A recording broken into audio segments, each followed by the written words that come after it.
It is hard to decide on a single cause of the War of 1812. However, we can agree that the War of 1812 was caused by several separate events. The impressment of American sailors was a major issue that persisted up until the breakout of war. British ships would kidnap people on American vessels and force them to work for the monarchy. Ships assisted in harassing American trade ships and damaged commerce between America and Europe. Another event that sparked the war is the attacks that natives committed, believed to be instigated by the British. Jefferson, in response to the British, decided to pass the Embargo Act. This was an attempt to exert economic pressure on the British, but it only hurt Americans, and it was extremely unpopular. It restricted trade with every nation and prevented the export of American goods. The Non-Intercourse Act came about afterward the repeal of the Embargo Act and only excluded Britain and France. Tensions between the British and Americans only became larger and larger. Many battles were waged during the War of 1812 on both land and sea. On August 19, 1812 was the battle between the USS Constitution and HMS Geary. These two naval ships fought off the coast of Nova Scotia, raging in combat. The battle was short and ended a victory for the U.S. as the HMS Geary sank on August 20th. Another battle to be fought was the Battle of York, occurring on April 27, 1813. This battle was an easy win for Americans as they stormed Fort York, causing the British to retreat. Though the victory was great, there was little benefit from the win. Next is another naval confrontation dubbed the Battle of Lake Erie. On September 10, 1813, Captain Perry led 9 American ships against 6 British ships. The battle was close for hours, but ultimately ended in victory for the Americans. Then there was the Battle of the Thames, fought on October 5, 1813. General Harrison led 3,500 troops against the British, along with the Thames River in Ontario, Canada. A lot of the British troops either fled or surrendered, and the battle was yet another victory for America.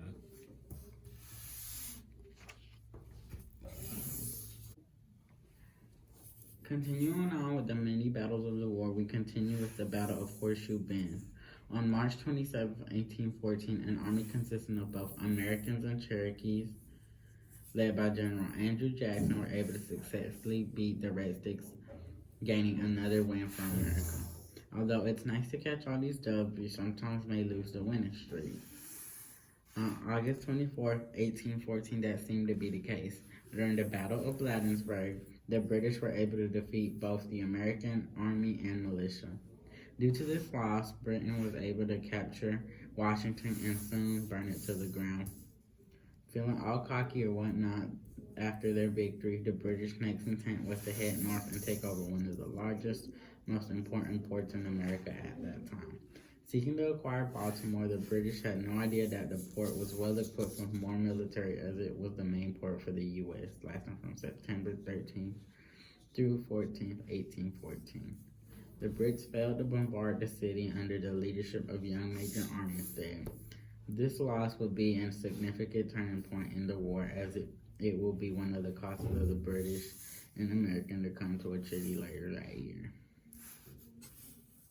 The purpose of the Hartford Convention was to express grievances against the administration of President James Madison, including his mercantile policies in the War of 1812. This convention was to protect New England and to supply financial aid to New England's badly battered trade economy. America, gaining the advantage of having territory over lakes, made the British sign the Treaty of Ghent, which caused the British to surrender. This treaty is important because it ended any hope Great Britain had of reclaiming territory that was lost during the Revolutionary War. This also proved that the American government is also strong and makes this type of government more favored. The Battle of New Orleans occurred because of the Treaty of Ghent reached America shortly after the battle, and many Americans believed that the battle was won. The immediate cause of the War of 1812 were a series of economic sanctions taken by the British and French against the U.S. as a part of the Napoleonic Wars, and American outrage at the British practice of imprisonment, especially after the Chesapeake Incident of 1807. This war was significant in American history because it had effectively destroyed the Indians' ability to resist the American expression east of the Mississippi River. It also demonstrated to the American public the vital importance of an effective naval force for national defense.